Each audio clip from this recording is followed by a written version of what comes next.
I was like, okay, I can send him a cold email to a man who runs a billion-dollar company with no introduction from an @gmail.com email. I'm like, yeah, sure, why not? So I did. But then 2 weeks later, one of the ladies hits me up and she says, hey, can you hop on a phone call with me? And she's like, all right, Yeah. here's the lowdown, Destin. I'm gonna give it to you straight. You don't have a CTO. You don't have a single line of code. You don't have any money. Your website is shoddy at best. Your prototypes are even shoddier than best.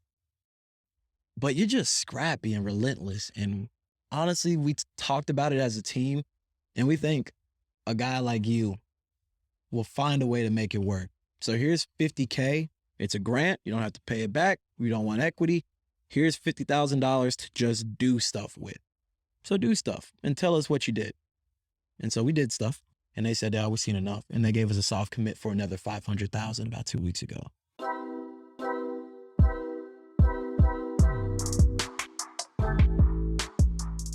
What's good, everybody? You know what it is. It's another episode of the Custom Journeys podcast. My name is Andrew Baines.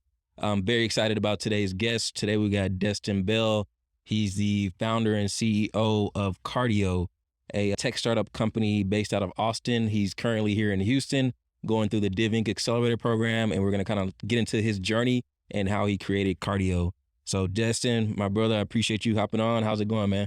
Damn, better than I deserve, man. I'm glad to be on here. Thanks for inviting me. Awesome, man. So we got it started off with Cardio. You got like 2 weeks left in the accelerator program, the Div Inc. Accelerator program. When I first met you, I was kind of blown away by the story of Cardio, but our listeners, our viewers may not know about it yet. So why don't you tell us a little bit about Cardio? Yeah, for sure. We'd love to tell you about it. So basically, Cardio came about from me being stuck in quarantine at home back in 2020. I just graduated college, stuck in my studio apartment at the University of Kentucky. Couldn't go play basketball, couldn't go to the gym, couldn't even go to like the park and hike. And so the only thing I could do for fitness outside of like circuit workouts in my apartment was run around the neighborhood. And unless I'm dead or dying, I ain't doing that. And so I was trying to think, man, like what's something I could do to make it fun enough that I would want to do cardio consistently? And so I thought about like what apps, what products, what games out there exist that are helping people do that. And the first thing that came to mind was Pokemon Go. And it made me wonder, could you do something similar to Pokemon Go, but specifically for cardio? And that idea fleshed out for a long period of time until it turned into what cardio is now, a gamified fitness app that turns it into a giant game of team turf war, where now the areas that you walk, run, bike, crawl, cartwheel, whatever you do for cardio, turns into areas that you and your friends, communities, fellow fans of a team can capture for that team, and other teams can steal from you by doing cardio in that area afterward. Oh, man, I think that's amazing. I was telling you earlier, like I have like the same like sentiment and feelings about cardio. Like, bro, I'm not doing it.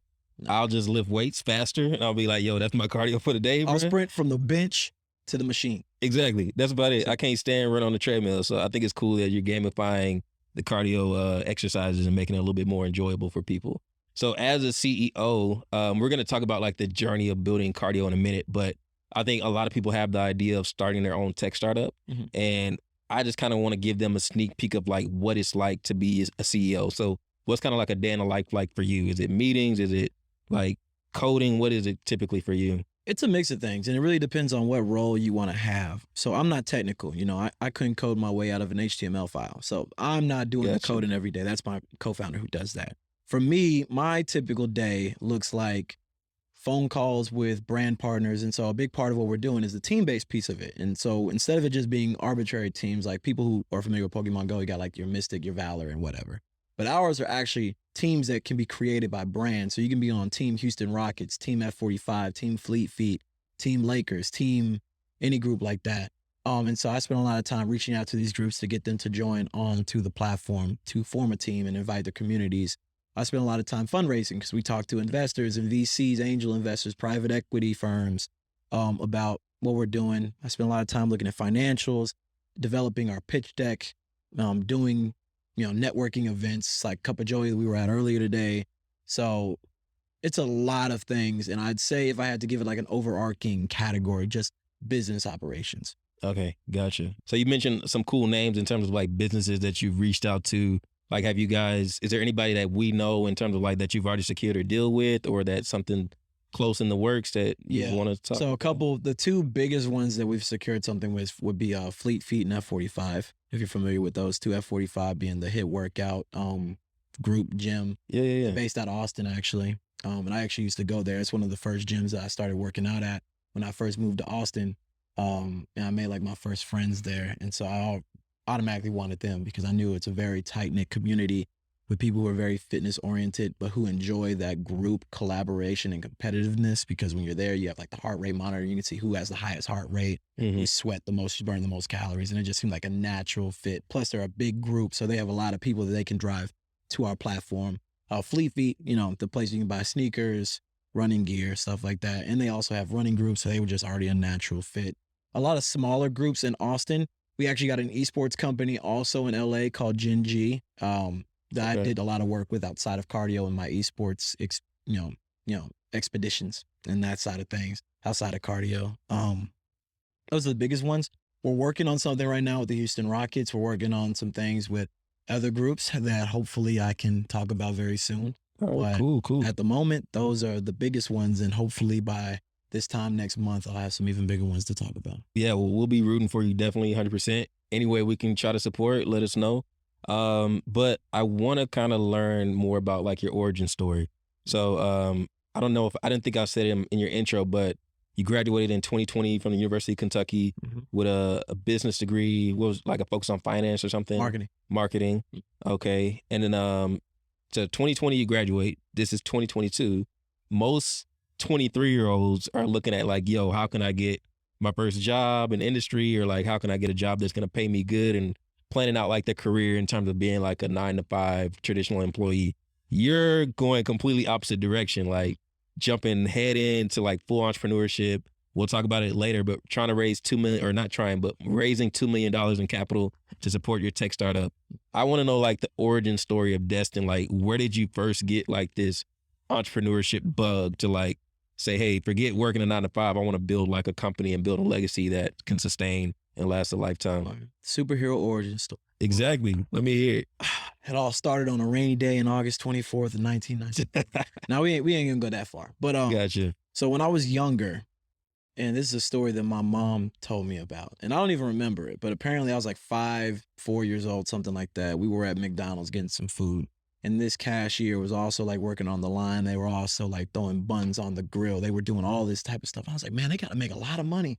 Yeah. And my mom was like, no, that person back there makes all the money. And it was some manager who wasn't doing a damn thing. Yeah. And I'm like, what? And apparently that blew me away. Like for the rest of the day, I was stumped by that. Like I couldn't even eat my meal. Happy Meal was untouched because of how much that stuck with me. And around 9, this is when I actually remember, my mom, who was also an entrepreneur on the side, she would DJ and she would be an event coordinator. She would do all these different types of things. And I was her basically muscle. Like I was picking up the equipment, I was moving the tables, I was helping her set things up. And I would always see how happy she was to be doing this stuff, living in her purpose, because she loved DJing. She loved working with clients. She loved setting up events. She loved being creative. And even though, like anybody who's been an entrepreneur knows, there are months where you are at the top of the world. I'm going to be a millionaire. This is great. And there are other months where I realize I need to go back to college. This is ridiculous. Who's hiring? Who's hiring? Oh my gosh, I'm gonna die in Section 8 housing. Like, so there's that up and down, but she was always so happy and she loved her work. And even though she worked a lot of hours, she never seemed to be upset about it. Whereas my dad worked a traditional 9-to-5 job. He was a bookkeeper at a label printing company, nothing too crazy, but he made money consistently. He had benefits. He had all the things you associate with a job, but he was always so negative about it. He never seemed to enjoy it. He always made it seem like he was watching the clock, and that as soon as he got there, he was counting down the hours until he would be not there. And I felt like you work so much of your life. Why would you want to do something that you don't enjoy? Like you work, for the average person, like 40 to 45 years, and then you retire and pray to God that you made enough money doing that to not run out of it before you die. If I'm going to do that, I want to at least enjoy it. Yeah. So that was the first inkling consciously of I want to do something I actually enjoy doing. That just makes sense to me. When the entrepreneurial piece came up for that specifically, beyond just wanting to do something I enjoy, was when I was in middle school. And my mom at the time had a traveling job working for some candy distributor. I couldn't tell you the name. I think it was like Crossmark or something. I don't know. But she would always have all this extra candy. And it would just sit there. And of course, my 11-year-old, not caring about fitness, health, and wellness ass was like, oh, I'm going to just eat it. And so I would eat it all day, every day. And then I thought, man, it's too much. What am I supposed to do? I can't even eat all this if I wanted to. Yeah. What can I do with it? I was like, ooh, what if I sold it? And so one day I grabbed 5 or 6 candy bars, packages of Sour Patch Kids, stuff like that. And I was like, if I go to school and I hand these to somebody and say, give me $1, will they hand it to me? And they did. And I was like, oh. And then slowly but surely I realized okay, I can make a business out of this. And so I would take the candy. I'd have I got to the point I would grab so much, I'd have a second backpack that I would bring to school with just candy. I was making $50, $60 a day with no cost, because my mom had it for free just in her garage that she just stored in. Pure profit. Pure profit. That's what's And then in my young 12-year-old mind, making $60 a day, I was rich. I was Bezos. I was walking around campus I own the place, walking around middle school's campus in the school building I could buy the building. Teachers asking for homework, say, lady, I'll make you out. Don't talk. Be careful. this guy. And so that was a great feeling. And then that pretty much expanded as I got older. It grew over time. It got to a point where I was giving people candy and I was saying hey, pay me up front wholesale this amount of money to buy the candy from me. So instead of having to sell it, I was selling packs of 50 candy bars to people for 25, just taking the 25 instead of having to sell 50. I was just making that quick cash. Or for people I trust enough to keep it honest with me, I say, hey, let's do a rev share. You sell it, you come back to me, you break off this much money for me, I'll give you another one. And I keep breaking it off for you. This boy done went from being a distro to the Connect to everything open to school. Hey. But so then I started doing that. I started ghostwriting essays for people because I was always good with writing and, being creative and whatnot. Started shoveling snow, cutting grass. Okay. Then once I get in college, I actually started doing business that Uncle Sam would register. Because then I started a marketing company where I was working with brands like Lyft and Breakout Games, helping them with lead generation for students. And so I was helping them with, getting students to transact whatever it was, whether it be items, jump time, breakout games, and getting an escape room, Lyft for rides, and then taking percentages of what I brokered. And I did that for 2 years. We did about $12,000 in transactions over that time. And then, graduated college, and I've been dabbling in entrepreneurship pretty much since. Going back to the point about your dad, his perspective on work, and I hear different perspectives that people have, you don't have to work in something that you're passionate about, just go make the money and do it. But I kind of have the perspective that you have. If you're gonna spend at least 8 hours a day, at least a third of your life working on something, it's you better be doing something you love. So I think it's cool that you figured that out early on. And you kind of talked about the whole thing, but we were talking earlier, off camera, and you were telling me that when you graduated from high school, you didn't have the best GPA. You were a 2.3 or something. I was a degenerate. Yeah. I was academic probation for the majority of my time in K through 12. Yeah. And that's I think to some people that's kind of crazy, because I think a lot of people are trained and conditioned to think hey, A students are the ones that are going to go off and be successful and be business owners. Right. But I think it's oftentimes the reverse, where the students that they're not really focused on fitting into a system, and they're trying to figure out other ways to color outside the lines and do everything else and be creative and kind of buck the system. They're a little bit more prone to be successful entrepreneurs. So I think. Well, I hope so, because I definitely got the track record to say that I'm going to be successful. Yeah, you're on your way. I think I look at Gary Vee a lot. I watch him a lot, and he talks about he had a similar childhood to you in terms of very entrepreneurial growing up, low GPA in high school, but hyper successful in life, and at some point hoping to buy the New York Jets. So I think it's cool. Yeah, they definitely need new leadership. So for sure, for sure. Okay, cool, man. I appreciate you giving me a rundown on your entire history there. So I think you mentioned it earlier, part of the inspiration for creating the app was Pokemon Go. And I remember when that came out, I would be seeing people everywhere, with their phones out trying to collect Pokemon. And you have a really, really dope story to tell about how you were able to get funding from Pokemon Go. So after you had the idea for Cardio, give me the rundown of how you were able to secure funding from Pokemon Go. Yeah. So I got the idea, like I mentioned, this is pretty much August of 2020. And so around October of 2020, I moved to Austin from Kentucky. And I never visited Austin. I just packed up my bags and said, you know what? Where would I go if I wasn't in Kentucky? And I read an article that said Austin is a great place if you're young and entrepreneurial. I was like, dang, I'm a young and entrepreneurial. GPS'd and I was gone.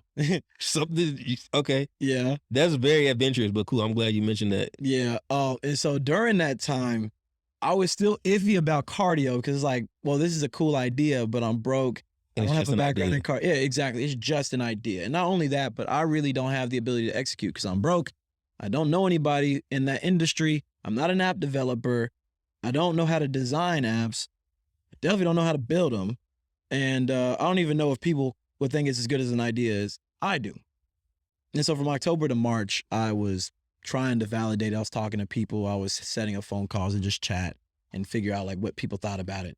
So around March is when I started taking it really serious because then Kevin Callahan, and this is another long story, and this goes back into like my journey in Austin, which I'm sure we'll talk about later. But I got connected to the founder of Map My Run through a mutual contact. And Map My Run, for anybody who doesn't know, they got acquired by Under Armour for $150 million in 2013.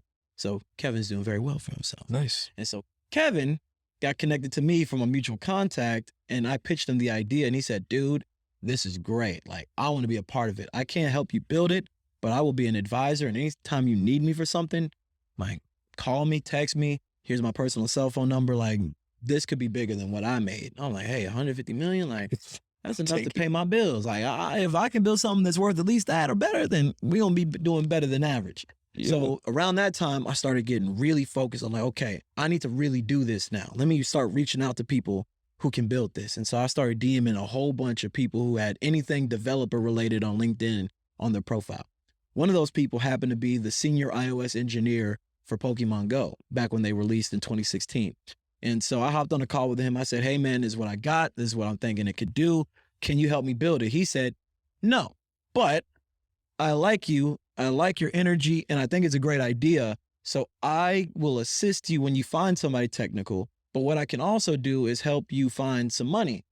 I said, cool. You know, an investor? He said, no, but I know Niantic because I used to work there and me and the CEO are pretty close, or at least we used to be before I quit. I was like, okay, cool. So you can like make an intro for me on an email. Here's the thing. No, I can't, but I can give you his email and you can send him a cold one. I was like, okay, I can send him a cold email to a man who runs $1 billion company with no introduction from an @gmail.com email. I'm like, yeah, sure, why not? So I did. And then literally the email was super simple. Like his name is John. I was like, hey, John, my name is Destin. I have a cardio fitness app. It gamifies cardio. It's going to be great. You should help me make it. See ya. Talk to you soon. 2 months pass. No response. I don't have email tracking on it, so it's not like I can see if he opened it or clicked it or did anything like that. So nothing happens. And out of the blue, this is May 2020. Out the blue, in middle of July, I get an email from John saying, oh, dude, this sounds cool. Let's hop on a call and talk. So he sets me up to talk to like 2 or 3 of his team, pretty high upstairs, like the head of diversity and inclusion, head of external publishing, who's the lady who like decides what games actually get made, which ones don't. And then another person who I think is more of like a secretary for him to report back. And we hop on a call, and then I'm like, yeah, guys, let me show you my prototypes. They said, oh, no, we don't need to see them. I was like, okay. Well, let me show you my pitch deck. I said, no, we don't need to see that. I'm like, okay. You want to see like my breakdown of like how I'm thinking about developing it? No, we don't need to see that. No, just talk about it. I'm like, okay. So I said, why'd you guys take the call? He said, because John told us to. It's like, well, at least you listened to him. I'm glass half full. I'm like, okay, well, at least you took the time. You could have said no, John, and not did it at all and rebelled against the system. So anyway, after we talked on the phone for 30 minutes, they said, yeah, just send over whatever you've got. And then we'll get back to you in the next 3 days. 3 days turned to 3 months. I hadn't heard a thing from anybody.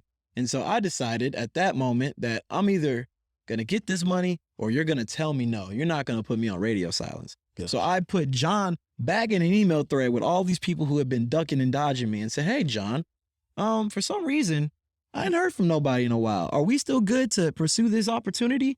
And when you know it, within 30 minutes, everybody decided to come back around and start talking to old Destin. So then I get on a call with them again. I do another overview, and then I had 3 months of progress. Oh yeah, we started adding beta users. We're up to like 400 people who signed up for the app so far. We got a non-provisional patent on the technology behind it. We did this, we did that. So then they said, okay, we'll consider that. I'm like, yeah, like you did last time, okay. But then 2 weeks later, one of the ladies hits me up and she says, hey, can you hop on a phone call with me on like 2 days from now? I'm like, yeah, sure, whatever. And so we hop on a Zoom call. This one feels totally different because she's like in normal clothes on her phone in her car about to pick up her kids from school. And she's like, all right, here's the lowdown, Destin. I'm going to give it to you straight. You don't have a CTO. You don't have a single line of code. You don't have any money. Your website is shoddy at best. Your prototypes are even shoddier than best. But you're just scrappy and relentless. And honestly, we talked about it as a team, and we think a guy like you will find a way to make it work. So here's $50K. It's a grant. You don't have to pay it back. We don't want equity. Here's $50,000 to just do stuff with. So do stuff and tell us what you did. And we did stuff. This is like around December. And so we did stuff. Last year? December last year? Yeah, December. So about 6 months ago. Okay. And so we did stuff. And so now we have a live product that we built, and we only spent 20,000 of the 50. We only had spent 20,000 to build the product. We got up to about 2,000 users.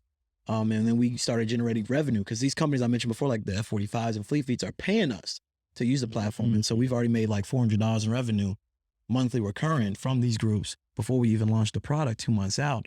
And they said, we've seen enough. And they gave us a soft commit for another 500,000 about 2 weeks ago. Congrats, bro. Congrats. 500K. That's dope. And I think you definitely have that resiliency, that scrappiness where like, I put you in a ring with somebody and it's like, yo, y'all got to figure out a way out of this room. Yeah. It's like an escape room situation. You'll figure out. We gonna get out or die trying. Like you gonna figure something out. So that's amazing. Yo, real quick. So your prototype that you built, since you don't have the coding experience, how did you build that prototype? Well, so that's the thing. I still don't. Yeah. So even when they gave me the money, there was still the problem of the fact I didn't have anybody to build it. And so there was one or two ways I could go about it. I could spend basically all of it on paying a developer to make it. Yeah. Or I could find somebody who would be invested in the idea to work on it for free, for equity, free in terms of cash up front equity. Mm-hmm. Honestly, equity is more expensive, but still free. And equity only matters if they do a good job. So they're incentivized to do well. And I eventually found a co-founder. He was like me, young, 23, worked at LinkedIn, had former startup experience, was an iOS developer whiz who lived in San Francisco. And I cold DM'd him on LinkedIn. And I said, hey man, here's my idea. Here's what I got. We hopped on a phone call and I literally convinced him to quit his job, making $250,000 a year at LinkedIn, to not get paid to work on this with me. That's crazy. It was. I was saying, you're crazy. Like, are you for sure you want to do this? Like I was pitching it because I'm trying, but like for real, it was weird. But I'm glad he did, and we still work together. And the thing is, we didn't know we had no personal relationship. Yeah. Up until we went to San Francisco together. Well, actually, he lives in San Francisco. I went to San Francisco for my presentation to Niantic for that investment. We had never met in person a single day of our lives. So you just cold email him or cold message him on LinkedIn. Y'all have a discussion. He's like, yo, this is dope. I want to do it. Mm. He agrees to like no payment just to do equity. Mm-hmm. Like, how do you... That's crazy. So I guess here's a good question for you. So I think a lot of people have an idea of starting an app or a tech startup of some sort, but they're kind of like in your shoes in terms of like not having any coding experience or whatever, a strong technical knowledge. Yeah. So how do you, as a non-technical founder, how do you kind of like screen and vet and build out a team of people that can help you build the product that you're trying to launch? Yeah. So there's two ways to go about it. Well, there's three ways to go about it. There's two ways that I went about it. So let me tell you the way that I did. The first way is to make yourself technical, which takes a lot of time, a lot of effort. And frankly, if you're not technical, it might be because you just don't like it. And I don't. Like, I don't have a desire to be technical. Outside of the fact that I don't want to have to pay for devs or wait for devs, I have no desire to ever be a coder. It's boring. I tried to teach myself and I hated it so much that I don't care how much money I would make. If I could be a software developer, I won't.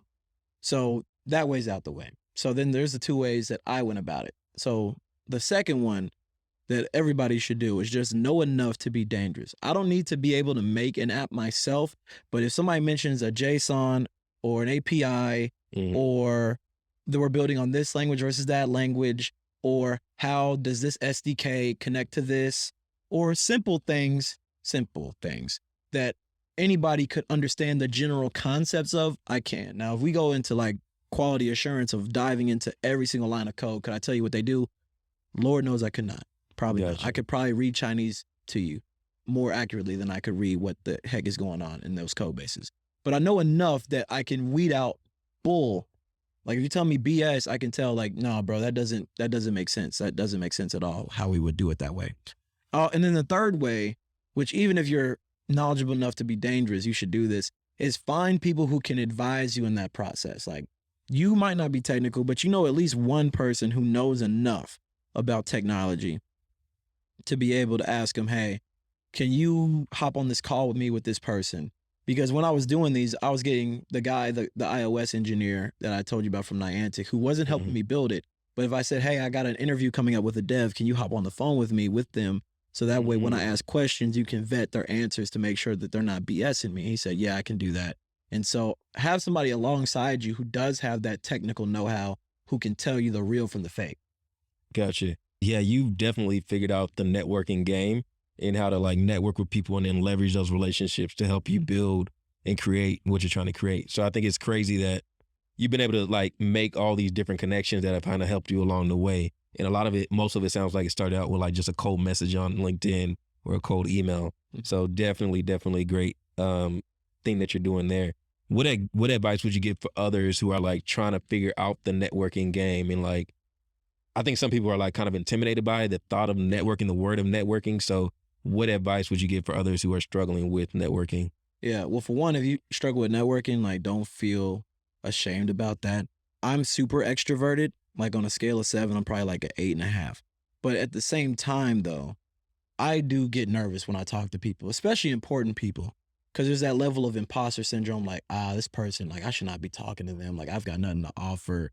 And I don't even know what I would say to that person.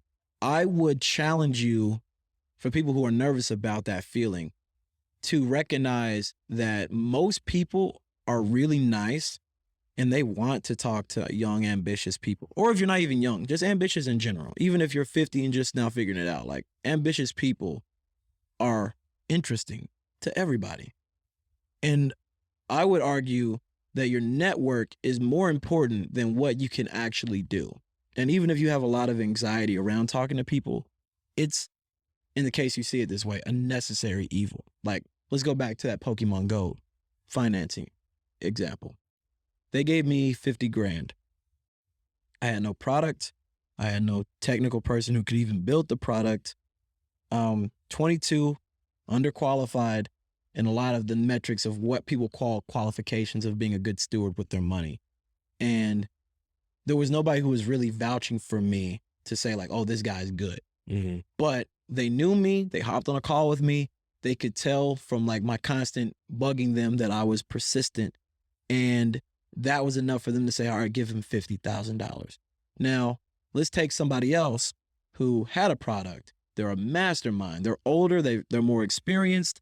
They've managed people's money successfully before. That guy would be on paper more applicable and more in line with who should get that money if we're looking at it on a blind eye test. That person did not get that money because nobody knew they needed it. Simple as that. Your network matters because those are the people who know you, they know what you need, and they're in a professional or personal level engaged with you to the point they want to help out. Closed mouths don't get fed. If I don't know you hungry, I'm not going to give you $50,000. You could be the best developer in the world, but if nobody knows you're the best developer in the world, then who cares? So it doesn't matter. I love it, man. Yeah, closed mouth don't get fed. We say that a lot on this podcast because, I mean, all the individuals that we interview, it seems like they understand that if you want something, you got to let it be known. Of course, you got to work for it, right? But that networking component is so critical and so key. So I got one more question before we go into like our rapid fire round. Going back to the Pokemon Go funding, for-profit companies getting grants are not very common, but it does happen. Mhm. And I think other people that are either starting out with a company or starting out with an idea would love to know like where they should be looking or how to go about it. Do you have any advice for how or where to look to get grants for a company that you're starting? Yeah. So a lot of these large companies are, and this is a little bit intimidating for people because the idea that a lot of people have is that, oh my gosh, I am building a technology that in some way, shape, or form is a competitor to this company. And I don't want them to hear about what I'm doing and steal it. In a lot of ways, that is a genuine fear, but in more ways, it's not. And here's why. Because technically, if people are using cardio, that's maybe one person who's not using Pokemon Go now. However, you also got to recognize two things. A, these companies are so big that the part of the market that you can grab, unless you're like a huge company, like in the case, it's an Instagram, Facebook situation when Instagram didn't exist and Facebook was huge. And then Facebook ended up growing to be as big as Facebook and Facebook ended up buying it. Mm-hmm. Like, you're probably never going to be big enough for you to ever affect their bottom line enough for them to really care. That's one. Two is that going back again to that Facebook, Instagram example, these companies want to know what these new technologies, new companies are, because they probably want to buy you. Which is not a bad thing at all, depending on your exit strategy. I mean, Instagram got bought for $1 billion. You think the founder of Instagram is hurting? I think he's probably somewhere on a private island he owns, enjoying life. Posting on Instagram? True. Still probably about how much money he made off selling it to Facebook. So I would say that there is that genuine fear, but also those could be some of your first investors, your strategic partners, and they can give you advice. Like if you look at our advisory board, founder of Map My Run, another cardio fitness app, director of mobile fitness and innovation at Adidas, lead senior designer for Strava, lead engineer from Pokemon Go. These are people who are technically competitors in some way, shape, or form, but they have that industry knowledge and they're not really intimidated by what I do because they see it as an opportunity for them to either get a piece of what I'm doing or to buy me. Because these companies are big. Like they've got thousands of employees. They got billions of dollars, hundreds of millions of dollars of revenue. Yeah. You're a startup who, if you even make a profit, that means that you're doing well. So for them, we got other things to worry about. Like Pokemon Go, they told me straight up, we make, you know what Pokemon do? Because a lot of people don't know this, but Pokemon Go is still relevant. You know how much Pokemon Go did in revenue in 2021? How much? $1.25 billion revenue. Okay.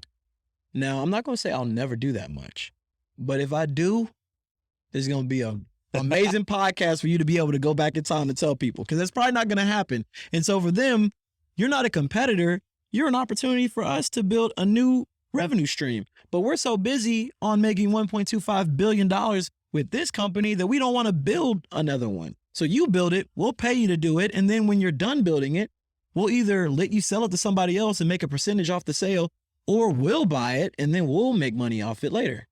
That's a great point. I didn't even think about that. But like a company may not want to invest millions and millions into research and development for an idea that may or may not work, whereas they can partner with a young, scrappy entrepreneur who they're confident is going to figure something out, whether it's cardio or something else. It's like, hey, we invest in him, give him a grant or whatever the case may be. It's going to benefit them in some way, shape, or form down the line, whether they make an investment or, like you said, they try to purchase you. So your advice for grants is look at different corporations that you can like partner with or collaborate with in terms of grants and funding. Yeah, okay. So a lot of these companies even have it like formalized. Like, have you ever heard of EIRs, entrepreneurs in residence? Have you ever heard of that? Yeah. So companies literally pay people a salary. They say, hey, we're going to give you $10,000 every month for the next month.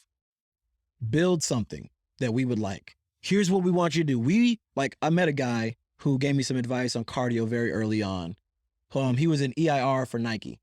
And so he was an EIR for them for like 18 months. They gave him like free housing stipend in Oregon. He was there for 18 months. He got paid $10,000 a month plus free housing. And they said, we want you to build a product for this market. Here's money. Here's resources. Here's 18 months to do it. Come back to us when you have something. So, I mean, you could do that, Or you could come to them to an idea and they say, we love it. Here's money. Go do it. And then let us buy it or have a percentage of it or give us exclusive rights to it when you finish. Gotcha. I love it. Hey, so we're going to move into our next segment. It's like a rapid fire round. So I'm going to give you different questions. Some of them will just be your quick thoughts. Some of them are like fact or cap. And then you got 60 seconds to answer and then give like a brief description. Bad, let's do it. So keep it quick. Okay. All right. So, man, number one, I kind of feel like I know what your thoughts are on this, but a fact or cap, what you learn outside of school is more important than what you learn inside of school. Major fact, super fact, no hesitation. Don't let your schooling get in the way of your education. I've learned more from the School of Hard Knocks and doing stuff than I would from any 4-year institution. No question. Gotcha. Fact. Cool. All right. Number two, fact or cap, in college tuition should be free. That's a good one. I'm going to say cap, only because when things are free, people take it for granted. Public school has a bad stigma about it because it's free. Community colleges have a bad stigma about them because they're free or damn near free. When there's studies that are shown that if you take one item and you put it somewhere and it's $5, and you take that same item and you put it somewhere for $125, people are more likely to buy it at $125 because the perceived value of whatever you're buying is how much it costs. So even if it has the same features, the same design, the same use cases, the same value, because it costs more, it is perceived to be more valuable. Simple as that. Gotcha. So I think it's cap, because if you stop charging for all colleges, then now the value of college, because it used to be that high school was all you needed. Like a high school diploma was the equivalent of what a college diploma was. And then high school became super accessible, and now everybody could go to high school. And now there's no differentiator between people with a high school diploma and people who have a college diploma. So it's like, okay, well, now we need to make college diploma the bar. And now college diplomas are the bar. And if you make it free, now it's going to be, okay, well, now MBAs are the bar. Like if you don't have a master's degree, now you're just whatever. Like college, 4 year, you got a bachelor's. Wow, okay, that's a high school diploma now. But a master's is a degree? Now that right there, now that's what matters. So it's a moving goalpost. Gotcha. I think college is overpriced though. So that's fact. For sure. It's super overpriced, 100%. but it should cost something. Gotcha. So next one, fact or cap, LinkedIn is the best way to network. I will say fact with an asterisk, because it depends on what you do. If you're in a business setting, yes. If you're doing something that's a little bit non-traditional, maybe not. Like if you're an Instagram influencer or something like that, then I'd say Instagram is the best place for you to connect with people in your field. If you are a gamer who is like a professional esports player, or you're a streamer or whatnot, then Twitter or Twitch would be the best one for you to do that. So it really depends on the industry. If we're talking traditional industry of business, sales, marketing, consumer apps, B2B SaaS platforms, yes. But there are a lot of markets now where I can't say that's true anymore. Gotcha. All right, I got two more for you real quick. This one is lighthearted, but you might take it real serious. Give me the best player of these three: LeBron, Kobe, or Mike. Oh man, I'm saying this because you got all kinds of Kobe gear on your laptop, on your wrist, everywhere. So who you got? So look, it's Mike, and not only is it Mike, but also LeBron's better than Kobe. And let me tell you something. Just because I'm a fan, and this is my thing with people, just because you're a fan of something doesn't mean you need to lie about it to defend it. Something can be great and not be infringed on by something being greater. Michael Jordan can be better than LeBron, and LeBron is still great. LeBron can be better than Kobe, and Kobe is still great. So I don't like fall into this group of people who are delusional. Kobe is literally a 95% Jordan. So he can't be the best player of all time because he's 95% of somebody who already played. That just doesn't make sense. Gotcha. And you can make the argument that Kobe's better than LeBron. Personally, I don't think so. But you know what? I'm a Kobe fan, so if you tell me he is, then I will not argue with you. I'll let you believe it. But yeah, Jordan's the best. All right, cool. Last one. Tech accelerator programs are worth the investment. Factor cap. That is a great one, actually, because that's something that I've been dabbling with because we're raising capital. But the valuation we're raising at is a higher valuation than a lot of the programs that are made for seed stage companies. So I'm going to say this is a tough one. And you're in an accelerator now too. I know, Yours is a little different though. It's different because there's there's no equity. See, that's the reason why I joined this one, because it was a $10,000 grant. Yeah. Now if they gave us $10,000 and they took 6%, I wouldn't be here right now. I got you. I promise you, I wouldn't be here anymore. And we got accepted into programs before this, but the deal that we got for equity didn't make sense to me. There's a program that we got accepted in that I'm probably going to decline because it's like a $3 million valuation with a $100,000 investment. But then we're trying to raise $2 million on a 10. It's like, damn, well, now I got to go to my investors and say, okay, well, what's the safe note for $3 million? And you expect us to give you 10? So like, I'm going to say fact. But it's like a 60. So they are worth It's like a 60. Okay. So they... It's like fact with an asterisk. It's another fact with an asterisk, because I feel like accelerator programs are, and they're all built different, because there are some that I think, I'm not going to call out any names because you never know when I might have to cross that bridge. Yeah, don't do that. But there are some programs that I've interviewed for and I've looked at and I'm like, wait, you take this much capital and you give me this amount of money and you can't promise me an investment from anybody when it's all said and done. And when I look at your material and coursework, it's very similar to the stuff that I've done already with other programs. So now it's like, what's the value of what you're giving me? It seems like to me, you're just trying to grab a big chunk of a whole bunch of companies and pray that one of them ends up being a unicorn. And if something good happens for them, great. And if it doesn't, I'm going to cash out anyway. So, but the networking, especially if it's like a big name one, they're like, oh, it's a Y Combinator or something like that. Like, oh, wow, you were a part of YC. There are certain programs that like you can show people and they're like, wow, you were a part of that. Like you're legit by association just because you got in. And they cachet. So there are some that are worth it. I would say 80% of them, especially if you're at a point where you could raise capital independent. Now, if you're at a place where you're not at a place, if you can't raise capital yet, it's a good place to get some quick cash and some traction. If you can raise money, I would raise instead of go through an accelerator, honestly. Gotcha. Okay, so you done with the rapid fire. Good job, by the way. But I do have a follow-up to that point. Mm-hmm. So imagine think of like, I guess the multiverse or whatever. Mm-hmm. So there's a Destin that went through the Div Inc. program, and then there's a Destin that didn't go through the Div Inc. program. Yeah. Do you feel like if you didn't go through this accelerator program, that today you would be at the point where you're ready to raise capital and like ready to take those next steps with your company? No. Okay. No question. No. Because a lot of the pieces of my business that have made us a more appealing investable product came from this. And also, as it stated in the name, it really sped up our process. It accelerated us towards where we were going, because instead of it being a fully self-motivated thing, and I'm very self-motivated, but being held accountable to like, you need to hit this milestone, you need to get to this point on traction, we're going to connect you to these people, we're going to do this, we're going to do that, come ready, come prepared, do this, do that.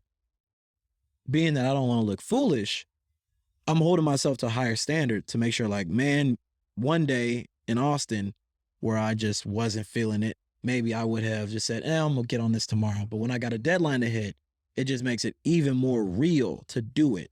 So I'll say off that alone, definitely worth it because of that pressure that helped me speed up. And then also just opened up a lot of ideas and network opportunities. Like I'm getting to talk to the Rockets and the Texans and the Astros and investors who are through their network. And I've learned a ton from the other founders who are older and been doing this longer and have already raised capital, things that I wouldn't have been able to get unless I was a part of this network. So yeah, I don't know if I wouldn't have been ready to raise, but I wouldn't have been as prepared for it. Gotcha. No, man, I love that. I love that. I think that really helps give people like insight in terms of like because I'm seeing more and more accelerator programs start up. Some are equity based, some are not. Mhm. And so I think that really gives people some insight in terms of like, is this something that I want to pursue or not? So thanks for sharing that. So you kind of talked about getting ready. You're raising $2 million for 10% equity within your company. Give me some advice on number one, like how do you figure out like how much of your company to give up versus like the equity and then just the overall raising capital experience? So my perspective, I'll tailor this before I start. I'll preface that I'm starting raising capital. We haven't closed a round, and I'm still figuring all of that out. So don't take it as like I'm an expert, because I'm not. But from my experience with talking to people who have raised, and then from my process of doing it over like the last month or so, the valuation piece this early, especially for a consumer product, is so hard, because especially with consumer, but really with any type of startup, you never really know how fast you're going to grow. You never know if these numbers I'm plugging into my financial model will be accurate. Are they too high? Are they too low? You don't know if there's going to be any shakeups in the market. Like people who raised money in February of 2020 probably didn't account for COVID. So you never really know. But when I'm raising capital, the idea in my head is, how much time do I think it will take me to get to the next round of investment, or until I make enough money that I don't need to take any more investment, which is another thing I want founders to think about, because founders are taught that raise. You raise seed to raise Series A, to raise Series B, to raise Series C to sell. And I'm be real with y'all, and I don't know who's telling y'all this, but no, stop making businesses that don't make money. Raise money, form a business that actually makes a profit, so you don't have to raise money to survive. Yeah. That's dumb. Stop doing that. That's why we're about to have a recession. Yeah. But anyway, outside of that tidbit of how much I think VC is stupid, when you're raising, you need to look at around how much time do you think you will be able to last with that money before you either need to raise more money or you'll be profitable. For us, we're looking at like 18 to 22 months. And so we could either do it one of two ways. We could raise a small round now and then raise more money in 9 to 12 months. Because the market is looking so ugly right now, I don't know what it's going to look like in 9. Yeah, exactly. Like, I don't know what it's going to look like in 9 to 12 months. So I'm trying to raise enough money that I can outlast whatever is about to happen. And so 2 million was the number that we found based on our financial model around ad spend, around hiring, around benefits, around operations, server costs, around all these different factors that we plugged our model with. And then on the valuation piece, I mean, let's just be real. We can be real, right? Yeah, for sure. That's why we here. Right. Valuations are bullshit. Like, you're just making up a number. Like, let's just be real. They're I'm not so real. glad you said that, because They're all fake. I got asked for somebody asked me for a deck the other day, and I'm like, I don't even know, like, where did I get this valuation from? Like, what revenue? Like, we're talking about like a few $100 here and there. It's like, and I get like, okay, we all have this idea of building like a unicorn. Yeah. But it's like, in my mind, it's like, okay, I'm so analytical in terms of like, okay, I have my engineering head, my mindset on like, Y equals MX plus B. So it's like, I'm analytical, what do I put in here too? Like, not on like a developer level, but with numbers. I'm very critical about my numbers. Like, I invested here. What's my interest rate? What's my return? What's my internal rate of return? And I guess like to get there. The projections, I'm thinking like, okay, how are we making projections that are like going to be stand up? Like, so that's kind of my point. Yeah, and that's the thing. So on the projection side, on the financial piece of it, there's a lot of ways that you can come up with numbers. Like, you can look at for industry standards. That's another part where these advisors and these strategic partners I mentioned comes in, because now instead of just making up numbers, I can go call the founder of a $150 million cardio fitness app, and I can say, yo, how much did it cost you per user to acquire them? How much did it cost server space wise for tracking their runs and their location data and this, and that? How much did it cost for you to hire developers and this, and that? Because they've done it before. So you can make educated, they're still guesses, but they're educated guesses. And then your valuation is made up, but it's based off of educated guesses on how much we think we're going to be able to make, where do we think we're going, and what that would be worth to be a part of. especially, but and this is the biggest thing, because we're early stage. So everything we're doing is made up. It's all conjecture, hypotheticals, and what ifs and thens. So really your valuation is whatever people who give you money agree to, honestly.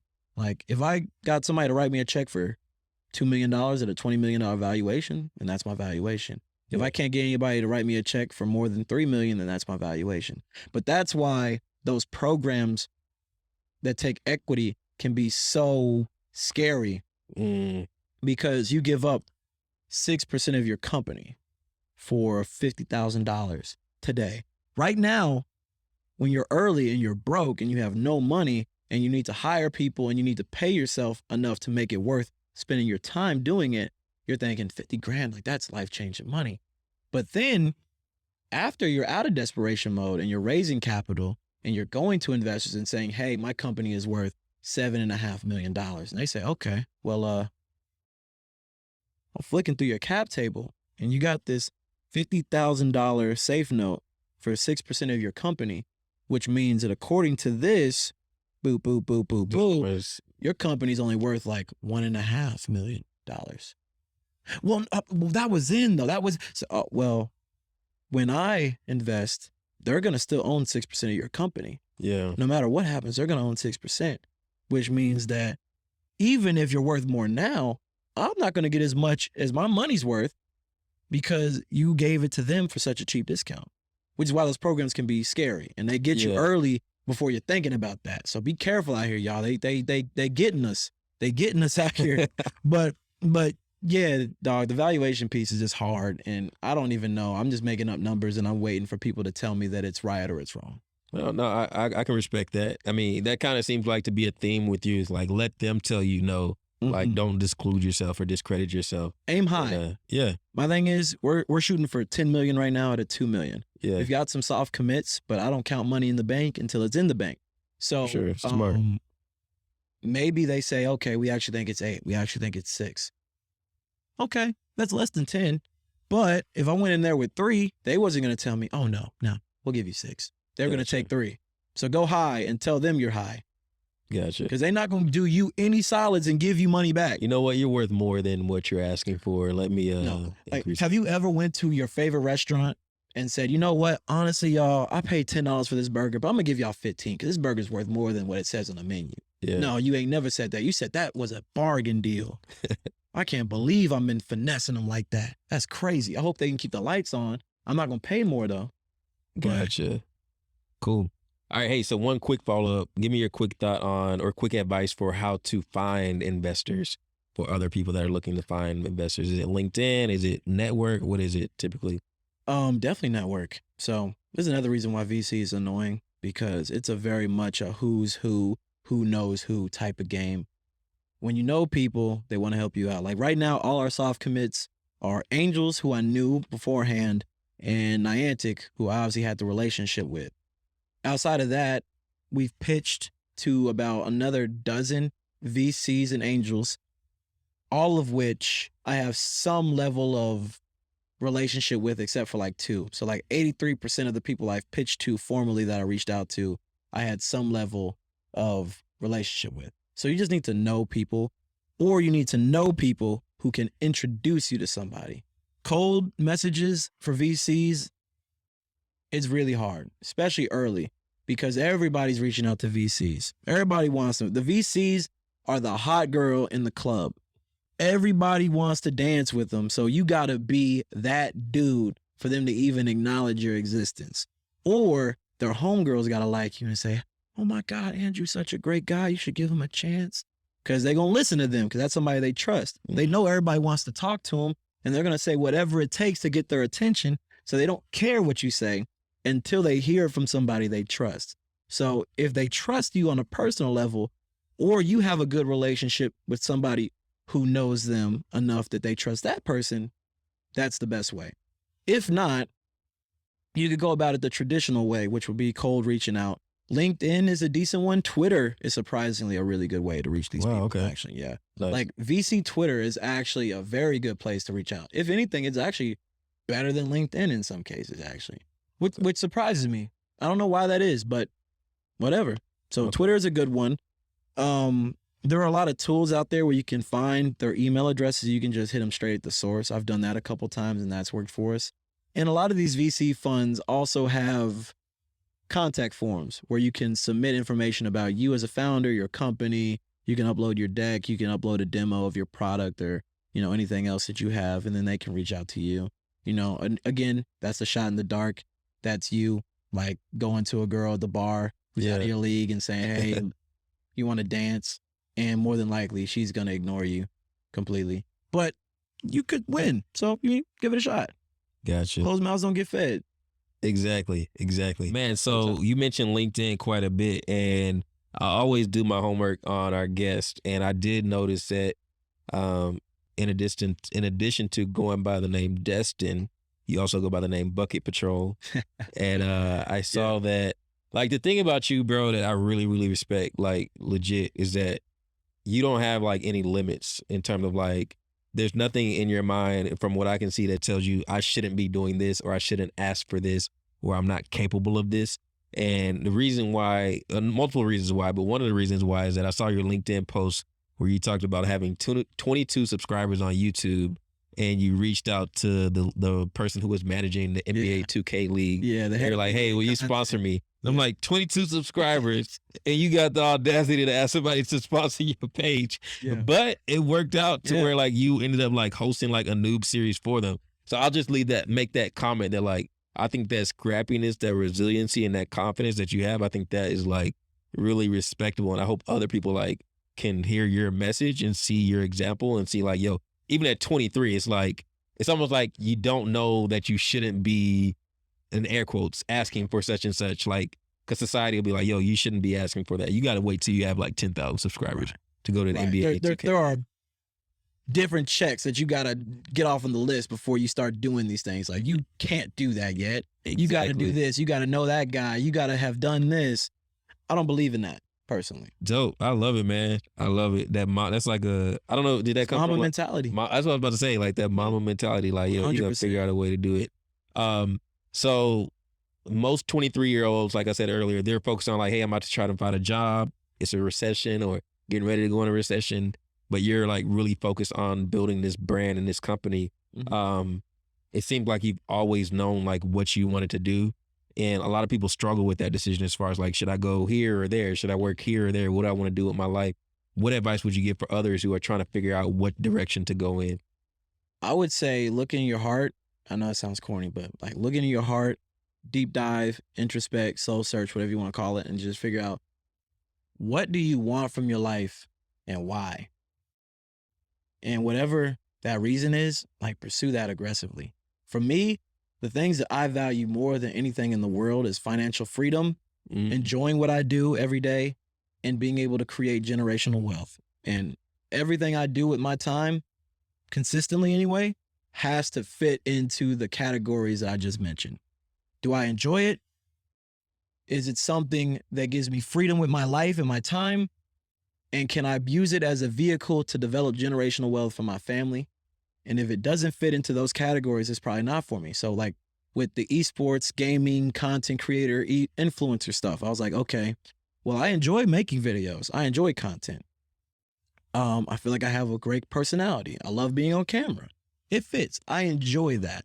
It also gives me a lot of freedom because with these sponsorships, I can make money that most people make in a month in like one day just showing up to something. Like I show up to an event for the NBA, they cut a $5,000 check. Like, done, easy. Hell, I'm all about that. Yeah. So that's freedom. I get to maximize the most of my time. And when I make videos, it's almost like digital real estate, where if you have AdSense turned on, you make money on something you made and you never have to touch it again. As long as it doesn't get like copyright claimed or flagged or anything like that, you can post a video and then the AdSense will make money on it forever. Like I got YouTuber friends who are still getting paid by videos they made in 2011 because people still watch them. So financial freedom and then generational wealth, because the money is good and I can take that money and then I can reinvest it into things that I want to, because it's not money that's tied to anything. Like even with a startup, what's difficult about a startup is even when you're making money, the money's getting reinvested into the business. But as a personality, outside of equipment, like that's money I can do whatever I want with. So I took that money and I said, okay, I saved up like $30,000-$40,000 from doing this in a very short amount of time, like 6 months I did that.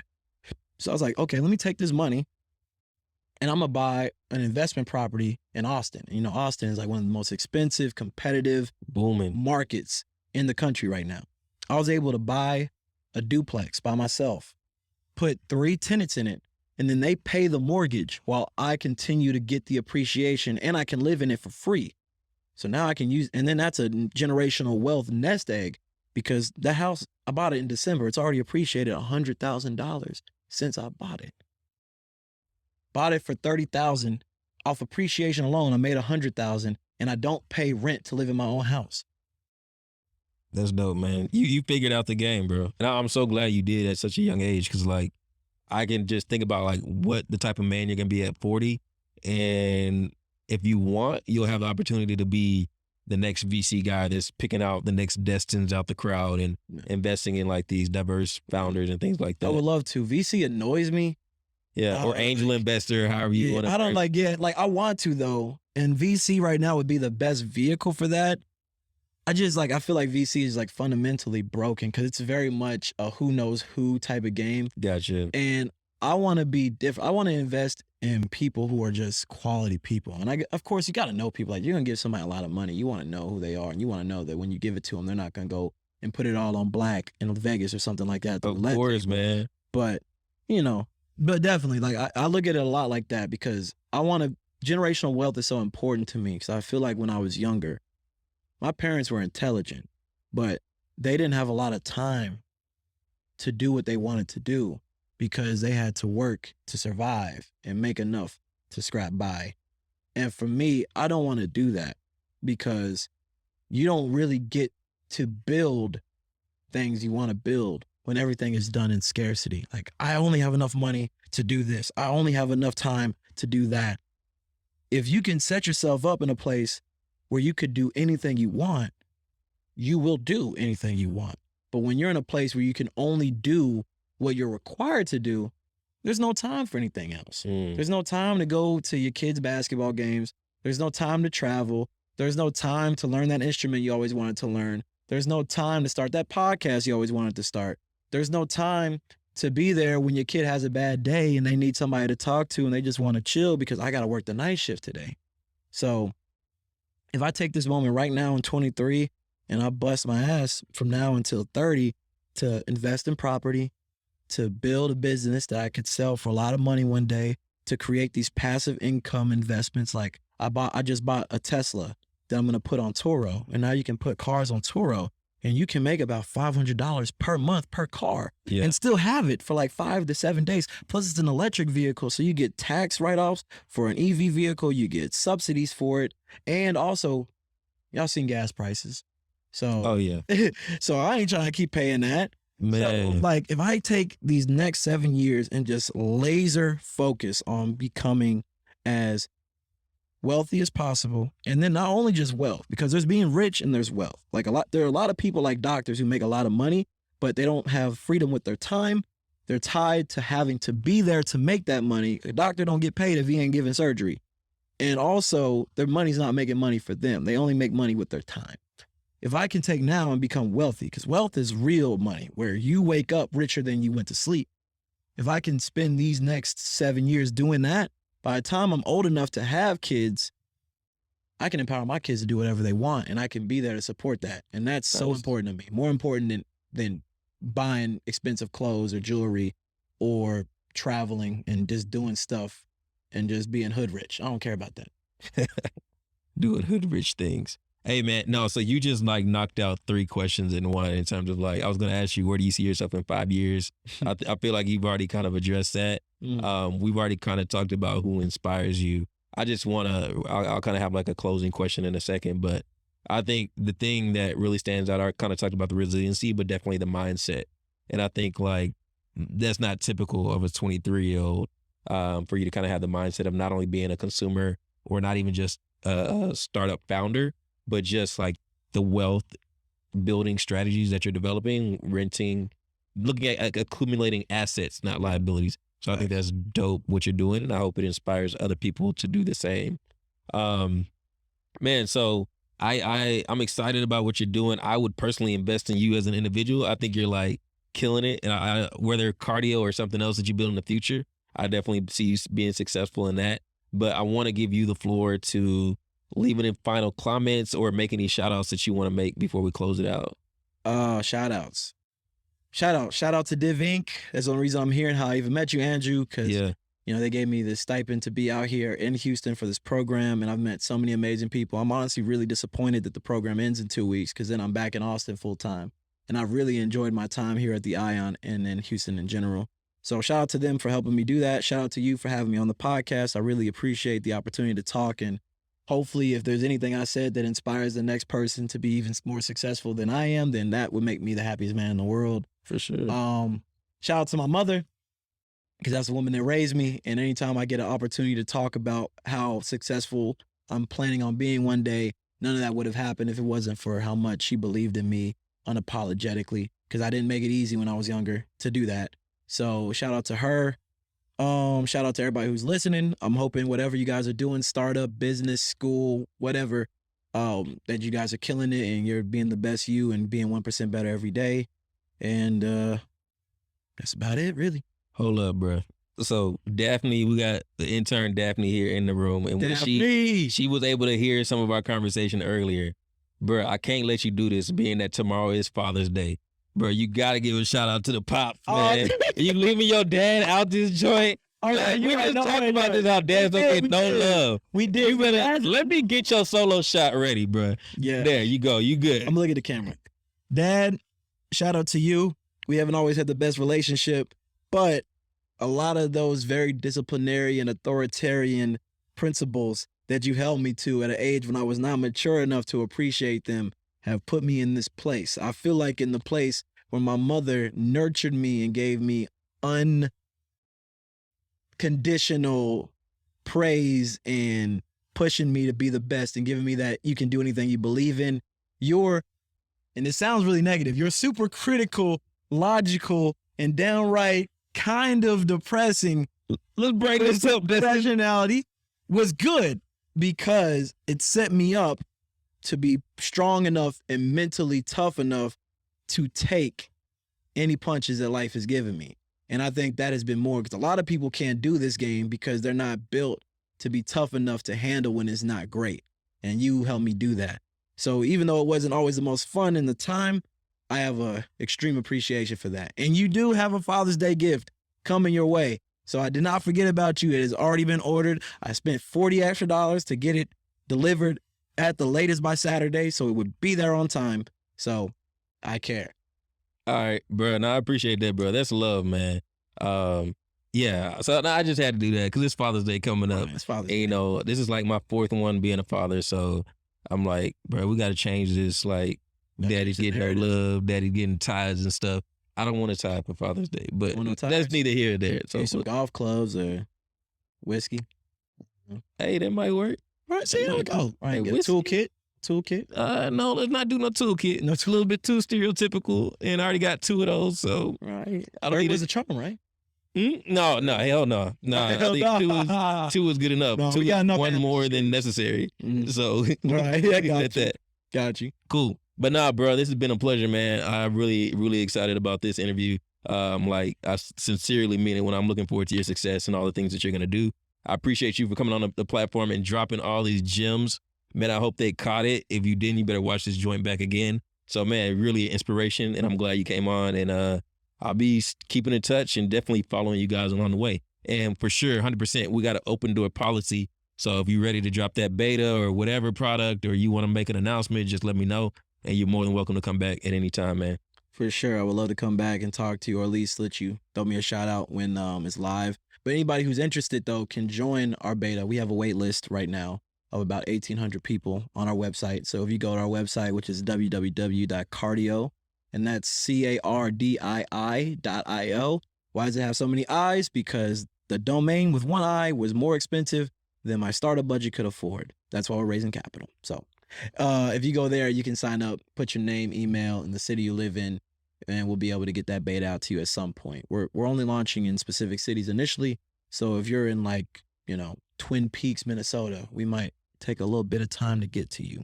But eventually we will be nationwide and we will be on your side. So sign up on there. Awesome. Yeah, y'all do that. Check out Cardio. If you haven't yet, make sure you hit the subscribe button to the Custom Journeys podcast on YouTube. Also follow us on all social media platforms at Custom Journeys. That's CUSTEM Journeys, JOURNEYS. And then make sure y'all support Cardio, man. Show them some love. So, bruh, we'll be in touch, but I'll catch y'all all next week. Appreciate y'all watching. Peace.